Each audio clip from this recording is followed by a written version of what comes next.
अगर पिता भगवान का भजन करे तो अपने भाग्य और पुत्र के भी भाग्य को बदल कर जैसा चाहे वैसा कर सकता है।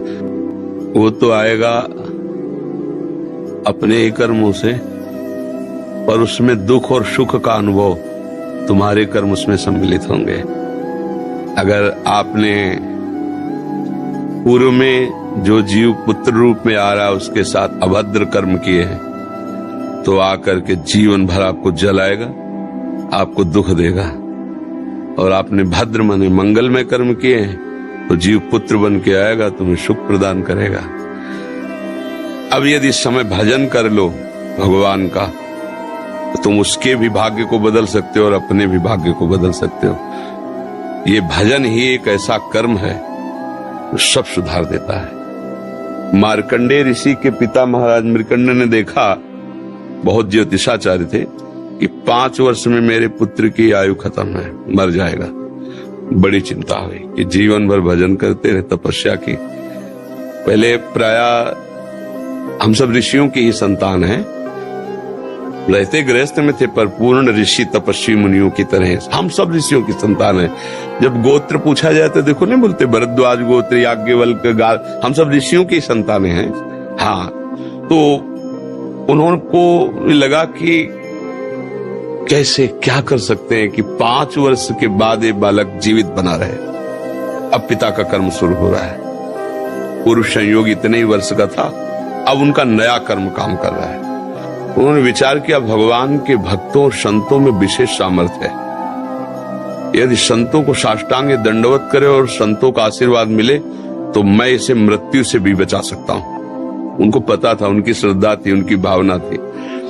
तो प्रायः पवित्र नदियों के किनारे ही ऋषियों के आश्रम होते थे, तो गंगा जी के समीप ही तो घाट में खड़ा कर देते। जो भी संत दिखाई देते, वैष्णव तिलक या शैव तिलक, वो सबको आदेश कर, छोटा सा बालक 2 वर्ष 3, साष्टांग प्रणाम करो, साष्टांग प्रणाम करो। उनकी सेवा यही थी, प्रसाद पाओ और जाके घाट में खड़े हो, जो भी संत दिखाई दे साष्टांग प्रणाम करो। एक दिन प्रच्छन्न वेश से गुप्त रूप से सनक सनंदन सनातन सनत कुमार भी, अब आपको क्या पता कौन महात्मा किस कोटि का किस वेश में तुम्हारे पास बैठा है, या तुम्हारे संग वार्तालाप कर रहा है, या तुम्हें कभी मिल सकता है, हमारी दृष्टि नहीं है ना। और वो दिव्य महापुरुष थे और वो देखा करते थे। जब साष्टांग प्रणाम किया तो चारों संत वेश में थे, उनका चिरंजीवी भव, बस वो आ गए। कहा महाराज मेरी दृष्टि अचूक है, आप सनक सनंदन सनातन सनत कुमार चारों ब्रह्म कुमार है ना, प्रच्छन्न वेश से आप घूम रहे हैं, ये तो अभागी है, 5 वर्ष में इसकी मृत्यु हो जाएगी।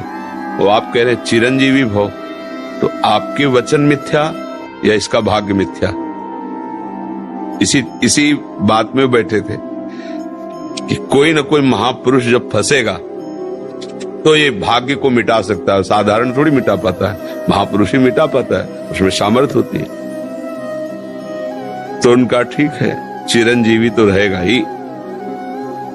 तुम्हारी ज्योतिष से तुमको पता है किस मिनट में किस सेकंड में मृत्यु होगी। उस दिन प्रातः से लेकर के और मृत्यु समय तक भगवान शिव के मंदिर में शिव का आलिंगन करके इसे बैठा देना, बस फिर और हम देख लेंगे। ऐसा ही किया। चारों ब्रह्म कुमार दरवाजे पे खड़े हो गए। तो ऐसे पुरुषों के पास यमदूत नहीं आते, साक्षात धर्मराज आते हैं। धर्मराज ने देखा सनक सनंदन सनातन सनत कुमार, तो उनका इस जीव का समय हो रहा है, आप आदेश करें तो मैं इसे ले जाऊं। लेकिन मैंने तो चिरंजीवी भव कहा है। बोले ब्रह्मा के आप पुत्र हैं, ब्रह्मा के द्वारा ही विधान किया जाता है। तो इतनी वार्ता हो ही रही थी कि भगवान शंकर प्रकट हो गए। उनका कि कुछ बदलना नहीं है, 5 वर्ष की आयु ना, हाँ 5 वर्ष मेरी आयु के 5 वर्ष रहे। भगवान ब्रह्मा जी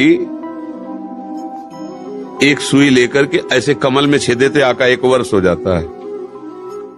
वो क्रम जब समय का नहीं, जैसे उत्तरायण दक्षिणायन देवताओं के दिन रात, ब्रह्मा जी का दिव्य 100 वर्ष का जो आयु का विवरण है ना, उसको जब पढ़ो तो होश खराब हो जाएगी। एक दिन में 74 मनु बदल जाते हैं, इंद्र बदल जाते हैं एक दिन में। और भगवान का समय, वो जो ब्रह्मा जी का समय, निमेष, पलक झपकना, इतने ब्रह्मा की पूरी आयु हो गई। 5 वर्ष उनके, आज तक मार्कंडेय जी जीवित है। उनको चिरंजीवी ऋषि कहा गया है मार्कंडेय जी का। अगर पिता भगवान का भजन करे तो अपने भाग्य और पुत्र के भी भाग्य को बदल कर जैसा चाहे वैसा कर सकता है। भावी मेट सके त्रिपुरारी। अगर भजन बल है तो फिर आनंद ही आनंद है, नहीं तो दोनों के कर्म संयोग से ही संयोग बनता है। वो तो मान लो पुत्र रूप में आ रहा है। अभी हमारा आपका पूर्व जन्म का कोई संयोग तो आपको देखते ही चिढ़ पैदा हो जाएगी। आप ऐसे वचन बोलेंगे कि मेरा हृदय जलने लगे, ये आदमी क्यों आया हमारे सामने?